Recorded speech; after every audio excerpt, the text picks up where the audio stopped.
Si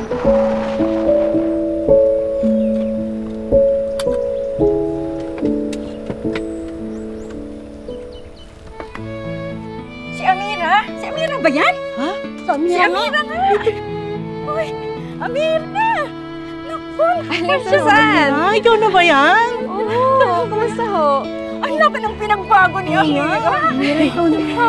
Ay, oo, Ate Ana, kamusta ho? Eh, si Mang Estong ho pala. Ay, andali. Estong? Estong! Naku, may bisita ka. Estong? Naku, magugulat ka kung sino nandito. Sino ho? Oh, di ba si Amira? Amira! Kamusta ho? Naku, nakakaya naman. Dinayo mo pa ako rito. Hindi naman ho. Eh naman, kumusta biyahe? Matagtag ho. Eh, medyo sira ho yung kalye niyo eh, no? Naku, pasensya ka na. Ang dami kasing dumadaang truck dito eh. Ayos lang ho yun. Ah, alika! Upo ka muna. Sige ho. Ay, alika.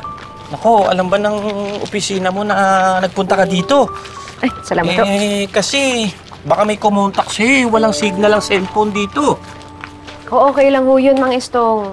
Eh, gusto ko rin po makamusta yung mga dati nating kabarangay. Eh, sabi niyo, marami-rami rin nag-relocate dito. Umalis kami sa Oyente kasi baka magkasakit lang kami kung mananatili kami doon. Katabi lang namin ang planta ng Nixelsium eh. Nasabi ba sa'yo ni Estong kung ano nangyari kay Becca? Oo po.